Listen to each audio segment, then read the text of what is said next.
Hello guys, അസ്സലാമു അലൈക്കും. ഇവിടെ ഞാനൊരു കറി ഉണ്ടാക്കാൻ പോകട്ടോ. പലർക്കും ഈ സാധനം ഇഷ്ടമല്ലായിരിക്കും. എന്നാൽ ഇവിടെ എൻ്റെ ഭർത്താവിനും എൻ്റെ മോനും ഇത് ഭയങ്കര ഇഷ്ടമാണ്.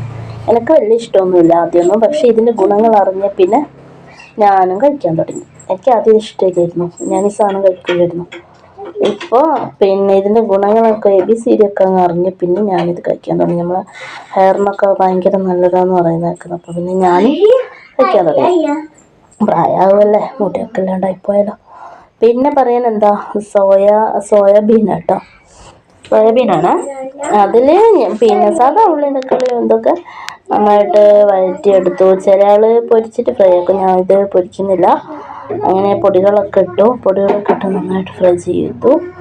പിന്നെ എന്താ പറയുക, ഇടാനൊരു സാധനം മാത്രമേ ഇല്ലായിരുന്നു, ഇഞ്ചി. അതുണ്ടായിട്ടില്ല കേട്ടോ. അങ്ങനെ നന്നായിട്ട് ഇത് ഫുള്ളിങ്ങനെ കുഴയണം. ഇതിലിങ്ങനെ ഉള്ളിയും തക്കാളിയൊന്നും ഇങ്ങനെ നിൽക്കാൻ പാടില്ല, ഇങ്ങനെ കുഴഞ്ഞിട്ടുണ്ടായിരിക്കണം. പിന്നെ എന്താ പറയുക, എന്നിട്ട് ആ മസാല ഞാൻ എന്താക്കുന്നറിയോ, ഏറ്റവും ചെറിയ തീയിലാക്കിയിട്ട് ഈ മസാല ഇങ്ങനെ മൂടി വെക്കും. ഞാൻ മൂടി വെച്ചിട്ട് ആവിയിൽ ഇത് കിടന്നിങ്ങനെ കുഴഞ്ഞോളും. അതിന് വേണ്ടി കേട്ടോ, ഇത് ഫ്രൈ ചെയ്യുന്നില്ല, കട്ടാക്കില്ല. ഞാൻ ചില സമയം ഇത് 1-2 പീസാക്കലുണ്ട്. ഇതിപ്പോൾ അങ്ങനെ ആക്കിയിട്ടില്ല. 1-2 പീസാക്കി തീരെ കുഞ്ഞിലായിട്ട് അത് ഫ്രൈ ചെയ്യുമ്പോഴാണ് അത് കാണാൻ രസം ഉണ്ടാവുക. പിന്നെ കറിയല്ല വിചാരിച്ചേനെ. അപ്പോൾ ഇതിലിട്ടിട്ട് വേണം, ഇതിലിട്ടിട്ട് നന്നായിട്ട് ഇങ്ങനെ കുഴച്ച് കൊടുക്കണം. എല്ലാവരും ഇതെത്തണം.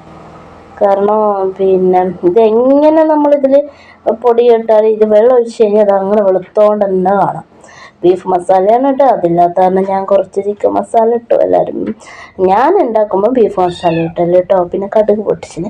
വെന്ത് കഴിഞ്ഞതിന് ശേഷം 1 സ്പൂണ് പച്ച വെളിച്ചെണ്ണ, അത് ഭയങ്കര ടേസ്റ്റ് കേട്ടോ. അത് ഒഴിച്ചിട്ടൊന്ന് കഴിച്ച് നോക്ക്. അത് ഒഴിച്ചതിന് ശേഷമുള്ള ആ ഒരു ടേസ്റ്റ് പറഞ്ഞറിയിക്കാൻ പറ്റില്ല. അപ്പോൾ ഇങ്ങനെയാണ് കേട്ടോ ഞാൻ ഉണ്ടാക്കിയത്. നിങ്ങളൊക്കെ ഒന്ന് ഉണ്ടാക്കി നോക്കി. ഇങ്ങനെ സൂപ്പർ